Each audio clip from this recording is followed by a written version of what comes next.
ewé kò ní jábọ́lẹ̀ àfikọ́ lọ́wọ́ mọ̀ sí ní táwọn ms ń ṣe ọlọ́mọ̀ sí ọlọ́run fún wọn ṣe pàṣán fún yín ni ẹ̀yin wèrè gbogbo yìí mọ gbọ́ wá sí tẹ̀ ń ṣe ni. ms baba ṣé tòótọ́ lẹ máa ń sọ pé ẹ̀sìn mùsùlùmí pàápàá là ṣé tòótọ́ ni wípé Allah ò jẹ́ nǹkan kan ṣìgìdì lásán lásán ni. ẹ ṣé gan sà gbogbo nǹkan tí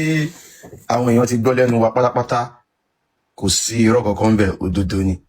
so ẹ̀sìn yẹn wọ́n gbé wá gbogbo wa náà la mọ̀ yí pé ẹ̀sìn yìí kò kí ń ṣe tọ̀dọ̀ ti wá láti ilẹ̀ ó ní ibi tó ti wá wọ́n gbé wá fáwọn bàbá wa ni àwọn bàbá wa tán dẹ̀ gbé wá fún ẹ̀tàn ni wọ́n fi gbé fún wọn àwọn tó gbé ẹ̀sìn wá wọ́n ti ní àdìsọ́kàn wọn ni wípé kí a fi ẹ̀sìn yìí systematically ká fi erase culture àṣà àti ìṣe àwọn bàbá wa but gbà tán máa kọ́kọ́ gbé wá wọ́n rọra ń ṣe díẹ̀díẹ̀ wọ́n ṣe bẹ́ẹ̀ ni pé wọ́n nífẹ̀ẹ́ àwọn bàbá wa ìfẹ́ inú ìfẹ́ ojú toró wà núwèé wọn náà yìí pé mùsùlùmí ò gbọdọ̀ nífẹ̀ẹ́ aláìgbàgbọ́ àyàfi tẹ́ bá ń bá wọn ṣe ìfẹ́ ojú láti fi wá nǹkan kan láti fi wá ìṣọ́ lọ́dọ̀ wọn ó wà núwèé wọn bẹ́ẹ̀ o ó wà ní Kùránì náà. èyí pé mùsùlùmí ò gbọdọ̀ fẹ́ràn aláìgbàgbọ́. bẹ́ẹ̀ ni ẹ mọ̀ pé àwọn bàbá wa aláìgbàgbọ́ ni wọ́n ẹlẹ́bọ ni wá so wọn mùsùlùmí ò dẹ̀ gbọdọ̀ fẹ́ràn ẹlẹ́bọ àyàfi tó bá ń bá wọn ṣe ìfẹ́ ojú láti fi wá ìṣọ́ lọ́dọ̀ wọn kẹ́ ẹ lè fi gbà tọwọ́ wọn bó ṣe wà núwèé wọn nìyẹn dáadé máa gbé jáde tẹ́yìn náà máa rí ṣe understand so in fact ó tún sọ ọ́nù tafsiri yẹn pé a máa ṣe ojú ayé sí àwọn èèyàn a máa ṣe bẹ́ẹ̀ nípa nífẹ̀ẹ́ wọn tó jẹ́ pé ní inú wa à ń gbé wọn ṣépè so nǹkan tí wọ́n fẹ́ ṣe ni wípé ẹ jẹ́ ká rọra tàn wọ́n ká rọra ṣe bẹ́ẹ̀ ni pé a nífẹ̀ẹ́ wọn táwọn bàbá yẹn bá ti dàgbà tán bá ti lọ àwọn àrọ́mọdọ́mọ wọn àrọ́ra tàn wọ́n sínú ẹ̀sìn àwa máa sọ fáwọn àrọ́mọdọ́mọ wọn yẹn pé nǹkan táwọn bàbá yẹn ṣe yẹn kò dáa o ó máa jẹ́ kó wọnú so wọ́n á lè lọ da àwọn ọmọ yẹn á lè lọ da àwọn ogún tí ó jẹ lọ́dọ̀ bàbá ẹ̀ á lè lọ dànù tó bá ti dànù á lè rẹ́ńdà wa useless ẹ̀dẹ̀ wọn pé strength wa nìyẹn because in your culture in your tradition you have your strength ibẹ̀ lágbára wa wà so tá a bá ti da àwọn nǹkan yẹn nù tá a bá ti kọ ẹ̀yìn sí a máa wà ní kòròfo now ìwé wọn yẹn náà dẹ̀ ti sọ fún wọn yí pé kán pa wá kán dẹ̀ gba ilẹ̀ wa. Msbaba, let me quickly do this. Okay, can you introduce yourself properly, your background, and to know where you were coming from? Mo fẹ́ mọ̀ Msbaba, ibo lẹ Msbaba tí ń bọ̀. Èmi àti yín náà ṣàpá ti jọ ṣe show lẹ́ẹ̀kan sí but àfáwọn tí ó mọ̀ ọmọ Ẹ̀gbá ni mí ọmọ Abẹ́òkúta ni mí so ẹ̀jẹ̀ pé kékeré náà ni mo wà tí àwa náà ti máa ń gbóhùn yín lórí afẹ́fẹ́ ìgbà mi ti bá já secondary school tàbá tún sí OGBC a máa gbóhùn yín lórí afẹ́fẹ́ so mo dẹ̀ mọ gbogbo side ibi tẹ́ wà ní side ibìyẹn náà ní ilé mi wà side ibi tí ọ́fíìsì yín wà so ọmọ Ẹ̀gbá náà bí mi sí Ẹ̀gbá ni mo ti lọ school primary school secondary school and higher institution Ẹ̀gbá ni ìgbà tí mo dẹ̀ tún máa mo ṣiṣẹ́ ní First Bank Ṣàpọ́n between 2015 and 2018 wọ́n dẹ̀ transfer mi from Ṣàpọ́n to Ṣàgám First Bank so ẹni tó bá fẹ́ mọ̀ nípa Msbaba tẹ́ bá lọ sí higher institution ló kàn pé mi ò ní láti tẹ́ bá lọ sí FC Abẹ́òkúta so mo sì náwọn èèyàn tí ẹjọ́ pàjọ ṣe tán tó ń ṣiṣẹ́ ń bẹ̀ business education ni mo ṣe kẹ́ lọ béèrè mi bẹ̀ I was a course rep then so àwọn tó mọ̀ mí wọ́n máa mọ̀ mí bí a ò ní láti máa polongo ara wa so wọ́n mọ̀ mí tẹ́ bá dé FC Msbaba wọ́n mọ̀ mí tẹ́ bá dé First Bank Ṣàpọ́n First Bank Ṣàgám Msbaba so ìgbà tí mo dé resign 2018 tó bẹ̀rẹ̀ di 2022 ni a tó travel pé bí ìlú yìí ṣe ń lọ so láti ilẹ̀ mo lọ lé kí ọ̀dọ̀ bàbá ìyá mi ni mo gbé so bàbá ìyá mi tí mo dẹ̀ gbọ́dọ̀ wọn yìí náà mùsùlùmí ni wọ́n alájì ni wọ́n àmọ́ alájì tán jẹ́ wọn ò mọ wọ́n sì ń ṣe ìṣẹ̀ṣe normal ṣẹgẹ́ tí wọ́n sì ń ṣe bọ̀ wọ́n ṣà ń tí wọ́n sí iṣẹ́ tí wọ́n sí inú kéwu yẹn àgbàlagbà ni wọ́n fi ń kọ́ kéwu so gbogbo yẹn a máa ń fi pé kéwu yẹn àdúrà ni tá a bá di time tá a bá fẹ́ lọ sí bóyá ọdún léyà wọ́n máa ti wọn àwọn kéwú kan wọ́n máa wọ́n sínú pépà wọ́n á yí irúgúdú báyìí wọ́n á ní ká fi sínú ẹ̀bà ká lò ká fi jẹ̀bà gbogbo àyẹn mo ti ń béèrè question pé kí ni gbogbo kíní yìí kíni kí ló nǹkan tó wà nù kíni àdúrà ni kíni kan ni àdẹ ń bá lọ ẹmọ nígbà tá a bá béèrè wọn máa sọ fún wa pé ó kọjá òye wa o bó ṣe rí nìyẹn o so gbà tí àkókò wa wà mo wá pé ẹ jẹ́ ká tiẹ̀ wò mo wá pàdé brọ́dà mi yìí Àkànbí Ọlọ́ba torí àwọn ti wà nù struggle yẹn àwọn àtolówó Èkó wọ́n ti wà nù struggle yẹn so tí n bá wà níbi iṣẹ́ nígbà tí mo wà ní UK tí mo iṣẹ́ máa kàn tún ní ìsọdọ̀ wọn máa gbọ́ bí wọ́n ṣe ń ka gbogbo verses yẹn mi àwọn lọ máa check ẹ pé kíni yóò right lóòótọ́ náà wọ́n á gbé verse wá pé Allah ní òun ò ní rán èèyàn kan sí yín àyàfi dédé yín kíni yìí nǹkan tó wà níbẹ̀ náà nìyẹn máa bẹ̀rẹ̀ sí ṣe research so mo wá join wọn wípé okay ẹ kájọ máa ṣe kíni we must deliver our people because mo bá ti mo wá bẹ̀rẹ̀ sí study kíni yẹn tá à ń gbogbo àwọn verses yẹn mo wá rí pé okay so ẹ̀sìn yìí wọ́n set ẹ̀ wá fún trap ní Islam it is a big threat to our existence so wọ́n set ẹ̀ wá kí wọ́n fi erase wa kí wọ́n fi take over ni àwọn tó gbẹ́sìn yẹn wá tó já àwọn tó wá láti Mali Senegal ẹ̀sìn Mali táwọn bàbá wa pè bẹ́ẹ̀ náà ló ṣe jẹ́ so wọ́n kàn fẹ́ fi gba àṣà àti ìṣe wa lọ́wọ́ wa kàn fi gba identity wa kàn dẹ̀ pa everybody tẹ́ bá wọn nǹkan tó ń ṣẹlẹ̀ ní Kwara lọ́wọ́lọ́wọ́ tí ogun wa bá di mùsùlùmí nílẹ̀ Yorùbá nǹkan tó máa ṣẹlẹ̀ ní gbogbo ilẹ̀ Yorùbá nìyẹn wọ́n máa pa everybody everything gbogbo blueprints yẹn gbogbo games yẹn táwọn Boko Haram àwọn ISIS tí wọ́n play yẹn everything is there in the Quran they are the real Muslim so we have some Muslims that máa sọ pé no kò rí bẹ́ẹ̀ irọ́ ló ń pa iṣẹ́ táwọn yẹn fẹ́ ṣe kẹ́ lè lose guard tẹ́ bá ti lose guard then the radical ones wọ́n á lè pa everybody so agbára tá a bá wá rí àwọn nǹkan yìí ṣé ká wá dákẹ́ nígbà táwọn kì í ṣọmọ àlè ṣá máa wá wò ó kí ayé ìran Yorùbá bàjẹ́ ó gba àwọn ọmọ tá a bí sókè òkun à nílò kó wọn lọlé a lot of people ló wà lókè òkun tó yẹ pé ilé tán wá láti Sudan wọn ò lè lọlé wọn because wọn ti fi Islam bà Sudan jẹ́ Afghanistan kò lè lọlé Somalia kò lè lọlé so tá a bá lajú wálẹ̀ tá a jẹ́ káwọn àwọn àríjẹní di màdàrú because those are fast they are nothing but àríjẹní di màdàrú and they are not among us tẹ́ bá lọ wo lineage wọn they came all the way from Sudan Senegal ibi tí wọ́n ti ṣẹ̀wá táwọn bàbá wọn ti wá nìyẹn wọ́n wá bí wọn sórí ilẹ̀ wa ni wọ́n dẹ̀ ti sọ fún wọn pé ilẹ̀ yìí o ilẹ̀ ẹlẹ́bọ ni o Allah ló ní ilẹ̀ yìí a gbọ́dọ̀ gba ilẹ̀ yìí fún Allah ni o and gbogbo aim wọn náà ni pé kí wọ́n parọ́ fún wa kí wọ́n disarm wa Islam agenda mẹ́ta ló gbé wa. Number one is to deceive us. Once about to deceive wa tá da tó wa nle, òun ni àwọn àfáà yẹn ṣe tán ṣe fáwọn bàbá wa, wọ́n deceive àwọn bàbá wa, then they disarm us. Fún ara wa la máa da ogba àṣà àti ìṣe wa lẹ̀ báyìí. A máa wá empty. Bá àwọn ará Kwara bó ṣe ń pa wọ́n tán ti empty, then they will conquer us. Wọ́n bẹ̀rẹ̀ sí pa wá díẹ̀ díẹ̀. Tó bá wọ́n lè wọ bí kan pa èèyàn 2000, wọ́n ní èèyàn 20 ni wọ́n pa. So tó fi máa pa everybody tán, wọ́n dẹ̀ take over. So a ò dẹ̀ lè lajúlẹ̀ ká jẹ́ kí nǹkan yìí kó ṣẹlẹ̀ la ṣe mú gbéta. Àwọn náà dẹ̀ ṣe ń sọ inú méjì àwọn ọmọ Yorùbá tẹ́ bá wo Yorùbá tẹ́ bá wo ìran tó smart jù lágbàáyé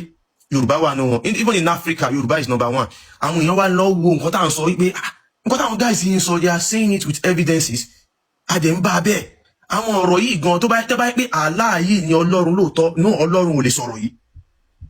Ọlọ́run ò lè sọ wípé okay òun ló dá wa tó fún wa ní èdè Yorùbá kò wá tún wá lè sọ wípé ẹ tẹ́ bá fẹ́ bá mi sọ̀rọ̀ kẹ́ wá máa bá mi sọ èdè míì bí pé èmi as a parent kí n fi èdè Yorùbá sáwọn ọmọ mi lẹ́nu kí n wá sọ fáwọn ọmọ mi pé if you want to request anything from me then kó lọ sọ èdè míì kó lọ kọ́ èdè míì láti wá máa fi sọ you understand so bí kìnìyàn bí ó ṣe rí nìyà ṣe wípé okay now we must explain to our people ká jẹ́ kó mọ̀ pé Islam wá fi deceive wa ni Allah kò kí ń ṣe Ọlọ́run ṣìgìdì ni Arab deity ni bí àwọn Ògún Ṣàngó táwa náà ń bọ lọ́dọ̀ wa ó wá jẹ́ nǹkan tí àwọn Arab tí wọ́n ń bọ deity ni anything tẹ́ bá ń worship tẹ́ ń bọ tẹ́ ń forí balẹ̀ fún and local deity ni Allah local deity understand only local dialect you can only worship local deity with local dialect tẹ́ bá fẹ́ worship Chinese deity Chinese lè máa sọ sí tẹ́ bá fẹ́ worship Arab deity Arabic lè máa sọ sí tẹ́ bá fẹ́ worship Yoruba deity Yoruba lè máa fi bọ anywhere around the world no matter who you are o lè fi èdè ẹbọ èdè Yorùbá ló máa fi bọ so anywhere téèyàn bá ti wá káàkiri gbogbo àgbálá ayé tẹ́ bá fẹ́ worship Allah èdè Arabic lè gbọ́dọ̀ fi bọ so Arab deity ni wọ́n package wa fún wa Lord of Kaaba lọ wá pè fún wa ní Ọlọ́run Olódùmarè àwa ò jẹ́ kí n bọ Ọlọ́run Olódùmarè is the supreme being Ọlọ́run Olódùmarè ò nílé kò síbi kan tá confine ẹ̀ sí pa fẹ́ máa bọ so àwọn òrìṣà wa táwa dẹ̀ ń bọ a ò pè wọ́n ní Ọlọ́run kò sẹ́ni tó pe Ògún lọ́lọ́run mi ẹ má bínú sà tó rẹ́yìn jù wá lọ mi ìmọ̀ bóyá ẹ̀dẹ̀ ti gbọ́ rí téèyàn kan sọ pé Ògún Ọlọ́run ni Ògún Ṣàngó Ọlọ́run ni Ṣàngó so kò sẹ́ni tó sọ bẹ́ẹ̀ rí àwọn people yìí kan wà pẹ̀lú narrative kan pé okay tẹ́ bá ti ń lọ bọ Ògún yẹn ẹ ti ń pe Ògún yẹn lọ́lọ́run ni àwí kì í ṣe daft now àmọ́ Ọlọ́run Olódùmarè àdẹ̀mọ́ àwọn òrìṣà. So àwọn òrìṣà yìí wọ́n dàbí intermediary láàrin wa àti Ọlọ́run Olódùmarè. Ọ̀dọ̀ wọn láti máa wúre, àwọn náà máa gbé ìwúre wa lọ sí ọ̀dọ̀ Ọlọ́run Olódùmarè. Bí Tinubu ṣe wà ń bẹ̀ yẹn sìn, a ní governors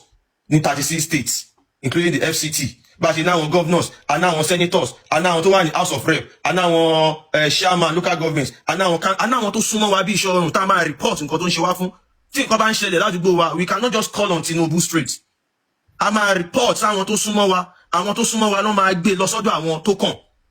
That is bí life ṣe wà ní wọ́n design ẹni yẹn. Àwọn kan wá ní no, a gbọ́dọ̀ máa pe àwọn eléyìí, a gbọ́dọ̀ erase wọn, ká máa talk directly to Ọlọ́run Olódùmarè. Okay, Ọlọ́run Olódùmarè tẹ́ fẹ́ ká talk directly to. You brought Allah to us, which is Arab deity. Allah ti understand language wa. So ká wá neglect language wa, ká wá ṣe lọ kọ́ Arabic. Bóyá torí ẹ̀ ló ṣe jẹ́ pé téèyàn bá ti fẹ́ lọ, wọ́n ní kọ́yàn máa sọ pé labaika humọ labaika. Ẹ gbọ́dọ̀ bẹ́ẹ̀ ni. Torí pé ìtumọ̀ labaika humọ labaika. Ìtumọ̀ labaika yẹn tẹ́ bá ti lọ sí hajj. Torí pé Ọlọ́run kọ́ lẹ̀ ń sìn, Ọlọ́run kọ́ làwọn èèyàn ń pè. Allah ni wọ́n ń pè. Tọ́ bá yẹ ti ń yí ilé yẹn po. Tọ́ ti sọ labaika la humọ labaika èmi nìyí Allah. Tọ́ bá ìtún ká ní wọ́n ti ń sọ àwọn kan lédè Yorùbá fáwọn èèyàn wa. Brain wọ́n máa tètè ṣiṣẹ́ pé no, something is wrong. Èmi nìyí Allah, here I am Allah, mo ti dé. Èmi nìyí Allah. So Allah is there in the house. Èmi nìyí Allah, gbogbo ọpẹ́ ní tiẹ̀, gbogbo yìí ní tiẹ̀, gbogbo ìjọba ní tiẹ̀. Kì í ṣe pé Ọlọ́run là ń ṣe. Ọlọ́run kọ́ Allah, Yorùbá Allah òun ni Allahu. So èmi nìyí Allah, gbogbo ọpẹ́ ní tiẹ̀, gbogbo yìí ní tiẹ̀, àti gbogbo ìjọba, ìwọ kò ní alábàáṣepọ̀ ìtumọ̀ ẹ̀ nìyẹn. So wọ́n ti deceive àwọn parents wa. Ẹ wo bàbá ìyá mi, wọ́n deceive wọn tí bàbá yẹn fi kú. Bàbá yẹn believe pé right thing ni wọ́n ṣe. A lot of people ni wọ́n ti deceive, àwọn àfáà yẹn ti pa àwọn èèyàn lápasáyé. People thought they are doing the right thing. Ìdí nìyẹn ló fi jẹ́ pé ilẹ̀ wa ò ní lọ síwájú. Bí ẹ̀sìn yẹn ṣe ń lọ, bó ṣe ń pọ̀ sí, bó ṣe ń gbilẹ̀ sí ni wàhálà ń gbilẹ̀ sí. Tẹ́ bá dẹ̀ wo Kaaba yẹn, òkúta kan wà ńbẹ̀ tí wọ́n worship. Òkúta wà ńbẹ̀ tí wọ́n worship. Àwọn guys yìí dẹ̀ sọ fún wa pé àwa gbọ́dọ̀ worship, àwa náà dẹ̀ náwọn òkúta tọ̀dọ̀ tiwa lọ́dọ̀ tiwa. Omi Zamzam wọ́n bẹ̀ tí wọ́n worship. Àwa náà no mi lọ́dọ̀ sí wa tá ń worship. Now these people are telling us we should neglect our own, ká destroy here. Ibẹ̀ dẹ̀ ni strength wa wà. Now ká wá lọ máa worship Arab deity. Now they are now enslaving us to the Arab. By doing that, a máa wá di ẹrú fún ìran Lárúbáwá for life. Wọ́n máa wá padà wá override wa nǹkan tó wá ṣẹlẹ̀ ní Egypt. Tẹ́ bá wo Egypt sà. Àwọn Africa ló ní ibẹ̀ tẹ́lẹ̀, aláwọ̀ dúdú ni wọ́n. Ẹ lọ wo báyìí sí àwọn Arab ló wà ńbẹ̀. Tunisia àwọn Arab ló wà ńbẹ̀. Libya àwọn Arab ló wà. The same thing náà ló máa ṣẹlẹ̀. Wọ́n wá parọ́ fáwọn èèyàn wá pé ọjọ́ kan ń bọ̀ o, ayé máa parẹ́ o. Ayé kankan ò parẹ́ o. Ayé kankan ò parẹ́. In the next 10,000 tó bá máa di year 10,000, wọ́n ṣe máa sọ fún àwọn èèyàn, wọ́n máa dì sí wọn ní ayé máa parẹ́, ayé máa parẹ́. Ayé kankan ò parẹ́. Life is a cycle, ó máa lọ ní ayé ń yí ni, kò parẹ́. Ibi téèyàn bá ti kú, a máa reincarnate ni, a ò lè kò sí nǹkan téèyàn bá dẹ̀ ṣe ló máa gbà. There is no heaven anywhere, there is no hell anywhere. The whole thing in the Quran, irọ́ ni sà. Àlọ́ kíní kan tó bá ṣe kíní kan, ibi kan wà tó máa gbọ́ tó fi ń kọ́ máa fi dẹ́rù bàyàn, nǹkan tó fi ń dẹ́rù bọmọ kékeré, tẹ́ bá fẹ́ kọ́ ọmọ kékeré ṣe nǹkan. Má jẹun ní ẹnu ọ̀nà tójò bá ń rọ̀ o, má dúró lẹ́nu ọ̀nà tójò bá ń rọ̀ o, kíní kan lè ṣẹlẹ̀ o, tó máa fi dẹ́rù bàyàn, ṣe understand? Àwọn àlọ́ yẹn ló kọ sínú Quran. Kọ́ máa ní ẹyẹ lọ ń fẹnu gbé òkúta nínú náà wá ń jùlọ àwọn èèyàn. So tó bá tẹ̀ wá jẹ́ myth ni, we have our own myth, we have our own story. Kí ló dé tí ẹ ò fẹ́ ká believe in story tiwa? Kí ló dé tẹ́ fẹ́ erase story wa, tẹ́ fẹ́ replace wa pẹ̀lú àwọn Arab? So nǹkan tó ṣẹlẹ̀ yẹn la wá ní we must continue to liberate our people. Tá a bá liberate wọn, tójú wọn bá ṣí, òun ló máa jẹ́ ká kúrò nínú ìyà, inú òṣì tó bá wa múlẹ̀ bí ẹgbẹ́ iṣu. Ẹ wo ilẹ̀ Haúsá níbi tí Islam gbilẹ̀ sí, ẹ wo báyé wọn ṣe bàjẹ́. Tí Islam bá da, tó bá yẹ pé nǹkan gidi ni, ara àwọn Haúsá ló yẹ ká ti mọ̀. Tẹ́ bá wá wo àwọn kìíní, because you cannot separate Sharia from Islam. Islam and Sharia, they are together. So wọ́n wá fẹ́ fi style systematically introduce Sharia sí wa, kán lè easily erase wa lórí ilẹ̀. So a dẹ̀ sọ pé no, nǹkan tó wà ní Sharia yìí náà, a gbọ́dọ̀ jẹ́ káwọn èèyàn mọ̀. Láti jọ́ táwọn èèyàn bá jalè, wọ́n máa ń disgrace wọn nílẹ̀ Yorùbá. Nǹkan tó bá jí, wọ́n gbé kọ lọ́rùn, wọ́n máa kọrin fún un. Kí ló jí, a máa dárúkọ nǹkan tó jí, ojú àti tó bá jẹ́ ọmọ kékeré ló ń jalè, wọ́n ní nǹkan bàbá wa máa ṣe. Àlọ́dà Yorùbá lórin kí ni wọ́n fò lè ṣe láyé tí mo wá? Bẹ́ẹ̀ ni sà. So àwọn kan wá gbé òfin wá, máa kúkú ṣerú, àwọn kan wá gbé òfin wá pé ẹni tó bá ti jalè wẹ́ gé ọwọ́ ẹ̀. Lókè tẹ́ bá gé ọwọ́ ẹni tó jalè ń sìn, okay, nígbà tẹ́ gé ọwọ́ ẹ̀, kí ni nǹkan tẹ́ fẹ́ bá lè fẹ́ kó ṣe leave? So àwọn òfin Sátánì ló wà nínú ìwé yẹn, àwọn nǹkan tí ò dáa. Ẹ ṣe máa ní there are better ways to do things.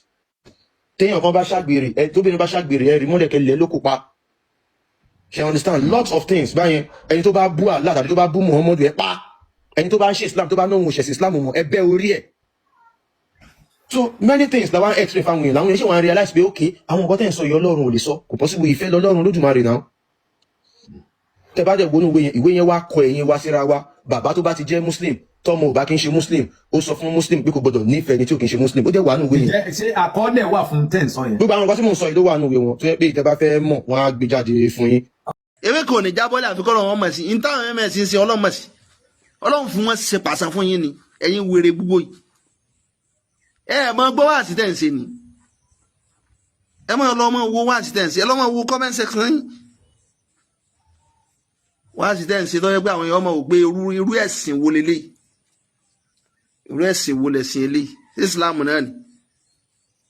sẹ́tọ́lọ́run wa ránṣẹ́ ànábì gbogbo ọkọ̀ burúkú tí ń pé bàdàn yẹn lẹ́fà kìí sáwọn ènìyàn lọ́fà ìjọba ti ń ké fún yín pé àdìsí eléyìí sàdìsí àdìsí eléyìí sàdìsí ànábì kọ́ sọlé bàbá yẹn tó sọ di ọ̀sọ́ so pònú ayírada ẹ wá gbogbo wá sí tẹ́ ń ṣe ní ìsìn gígílẹ̀ fẹ́ sọ ní ìsìn láyé fẹ́ gbọ́ ẹ wá ń ṣe security nílùú yín náà ní kọ̀ọ̀mọ́ nílùú yín ẹ wo iyì tí Ìgbòho ń gbà káàkiri bẹ́ẹ̀ ti bú bẹ́ẹ̀ ṣe gẹ́gẹ́ ń gbà yìí kiri ni ẹ jẹ́ lọ padà kẹ́ lọ túbá lọ́dọ̀ Ọlọ́run tẹ́ẹ̀dẹ̀ máa sọ̀rọ̀ tí ó wù àwọn èèyàn gbọ́ torí ọjọ́ ò tí ì lọ fún yín ẹ̀yin lẹ́ ń ba nǹkan jẹ́ ẹ̀yin àgbà scholars wa lẹ́ ń ba nǹkan jẹ́ wọ́n máa sọ pé sàmánù bìhí fasadu wàhún fásidú wà máa fásada ti sàmà ẹ̀yin lẹ́ dá kò sí tí ọ̀dánù gbà ẹ̀yin lẹ́ dá Islam ẹ̀ tó ẹ̀ bá ní tó sí ẹ̀ sọ̀rọ̀ ayé ọgbọ̀ ẹ̀ rànjú kankan ẹ̀ máa sọ̀rọ̀ tí ó le tí ó máa gbẹ̀mí kò tí ẹ̀ sọ̀rọ̀ peace ẹ̀ ṣe Islam is a religion of peace ẹnu ní a fi ń ṣe ni peace dà ń bẹ peace dà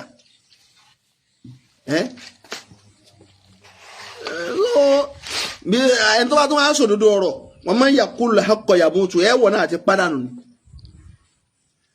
ti pàdánù sí àwa náà là ń lẹ fọ́tò yín káàkiri ebi gbogbo náà ní láti ìjọ alhamdulilayi ó ti ẹ̀ dá báyìí gbogbo náà ti máa rí tipẹ́tipẹ́ gbogbo kálukú ló ti mẹ́tí ń pèlè Msbaba báyìí àtàwọn àkànbí ọlọ́ba olówó èkó gbogbo wọn lẹ́tí mọ́ ẹ máa ti ń tú báyìí ẹ lọ dìbọ́ǹkì wọn sọ̀rọ̀ Ọlọ́run ní sẹ́ni tẹ́ bá ti bú àwọn kan ó bú yín wọ́n ti bú yín báyìí náà so ó ti ń dùn wá báyìí ìjọba ti ń bú wọn kọ́ so ọba tó wá dá ọ ọmọ ní sí sọlọ ló ṣe mistake náà báwa la ṣe mistake ọba tó sọ pé òun máa ṣe ẹ̀sìn bó ti wù òun máa waja'nakum shu'uban wa qaba'ila lita'arafu ọlọ́ni inna khalaqnakum mọ́ dáyé min dhakari wa unsa àtàrọ́kùnrin àti obìnrin mo ti kílètì gbogbo yìí waja'nakum shu'uban wa qaba'ila lita'arafu mọ́ dáyé lọ́kùnrin àti obìnrin kẹ́rin máa dára yín mà mọ́ dáyé ní kọ́ńtínẹ̀tì létò ẹ̀yà Yorùbá ẹ̀yà Haúsá Yíbò kálukú lè máa dára àwọn kan bí mo ti wá ní àmọ́ inna akramakum inda Allahi atqakum ẹ̀ tó dáa jù lọ́dọ̀ Ọlọ́run ẹ̀ tó bẹ̀rù Ọlọ́run maybe you be Muslim or you not Muslim tó bá ti bẹ̀rù Ọlọ́run ìwọ ló dáa jù tó bá jẹ́ abaláwo tó bá ti bẹ̀rù Ọlọ́run ìwọ ló dáa jù tó bá jẹ́ Christian tó bá ti bẹ̀rù Ọlọ́run ìwọ ló dáa jù gbogbo jẹ́ à ń pè wàhálà min takhurujul fitna anábì tó bá dògbé ayé ọ̀dọ̀ yín náà ni fìtínà ti bẹ̀rẹ̀ ọ̀dọ̀ yín ẹ̀yin tẹ́ jẹ́ mùsùlùmí náà ni fìtínà ti bẹ̀rẹ̀ rẹ wá gbogbo àwọn jẹ́ ń debunk Islam jẹ́ ń fi Islam lẹ̀ nítorí ọ̀rọ̀ wàhálà ọ̀rọ̀ bú àti wá sí bú tẹ̀sí ni ẹ̀rí jẹ́ máa ń gé fídíò yín ni èkútó lè ẹ máa pa gbogbo mùsùlùmí bí bá ti bá wọn ẹ máa wá sí tẹ́ ẹ máa ṣe káàkiri Ọlọ́run náà lọ sọ eléhùn ànábì náà lọ sọ eléhùn àbí èyí lẹ dá wàhálà alẹ́ o gbogbo àfa àtẹ bá fẹ́ sọ̀rọ̀ kálukọ́ bẹ̀rù Ọlọ́run gbogbo wàhálà tó ṣẹlẹ̀ yìí ẹ má ṣé wọn àbí bẹ́ẹ̀ má dá sí ẹ fi hàn lẹ̀ ẹ máa ṣe wá sí ti yín lọ ẹ máa ṣe wá sí ti yín bẹ́ẹ̀ tí ń ṣe ẹ máa sọ̀rọ̀ yín ṣe Akéwàgbà Gold wọ́n ti sọ̀rọ̀ wọ́n ti ṣe wàhálà wọ́n ti ṣe gbogbo ẹ̀ wọ́n gbìyànjú gan kó tó di pọ̀rọ̀ ìfẹ́jú tó bó ti fẹ́jú tó yìí wọ́n gbìyànjú bẹ́ẹ̀ bọ́lẹ̀ tó ń pè wọ́n. ẹ̀yin nu ọlọ́nà àtàwọn bó Sunday Igboho ẹ mọ bí gbogbo Sunday Igboho ti ní yìí káàkiri ní ìsìn igbó lẹ́yìn ìwò lẹ́yìn ìwò ní ìbẹ̀ lára yín ẹ sọ̀rọ̀ náà káyọ̀ gbọ́ ẹ lọ́wọ́ kọ́mẹ̀ntì ẹsẹ̀ Sunday Igboho ẹ lọ́ máa wo láìkẹ́ ẹ lọ́ máa wo followers ẹ lọ́ máa wo comment section tí yín tẹ́ bá ti sọ̀rọ̀ tẹ́ wo táwọn yín sọ ń pẹ́ mọ ẹ wà máa bu mi ṣé àwọn mùsùlùmí ẹ máa gbọ́ gbogbo yín ẹ máa gbọ́ wá àṣìṣe ń ṣe káàkiri táwọn àfáà yín ń ṣe sọ ṣe gbọ́ létí ni. Assalamu alaikum wọ́n yẹn olùfẹ́ wa bá lè ṣe àfihàn programu ẹ̀kọ́ kan àwọn tó bá yẹ kọ́kọ́ olódodo èèyàn tó nílò àká ìtọ́ gbẹ́nu ayé tó mọ tí ń ṣe tí èsì ẹ̀ nítorí ẹ̀ ọ̀tọ́pọ̀lọ̀ tó lọ ẹ̀yìn tí èsì ẹ̀ ti fẹ̀ ẹ̀sẹ̀ fọ̀ lójú tí ọmọ tí ń ṣe gbẹgbẹ́ ọmọ aláìmọ tí ń ṣe ṣíọ̀ gbogbo wàhálà yìí kò ṣẹlẹ̀ tẹ́lẹ̀ ìdílé ayé lẹ bá gbogbo nǹkan rẹ̀ ṣe súnà náà lẹ̀ ṣe tẹ́ da gbogbo nǹkan rú ẹ rí bó ti rí ṣe gba èèyàn mélòó lẹ́yìn ṣe wá sí fún ẹ mọ iye àwọn tí wọ́n ń wo prógámù ní social media náà ayé ẹni gẹ́gẹ́ ànábì ìṣẹ̀lẹ̀ èmi ò tó ṣe wá sí ọ ní ẹ ànábì ní kò ní dá fún gbẹ tí bá ń ya fọ́tò irọ́ kò ní dá fún wọn ní dá fún gbẹ tí bá ń ya fọ́tò ṣé wá sínú kámẹ́rà ń bẹ láyé ànábì kámẹ́rà ń bẹ láyé gbẹ fọ́tò náà lẹ́yìn náà sì ń yà wọn ẹ ń lo fóònù kèfèrí ẹ ń lo ansẹ̀tì kèfèrí inú ilé yín fíríjì kèfèrí lẹ́ ń lo iná kèfèrí lẹ́ ń tán ọkọ̀ kèfèrí lẹ́ ń lo ẹ̀rí kankan ṣe àṣọ pòdó burúkú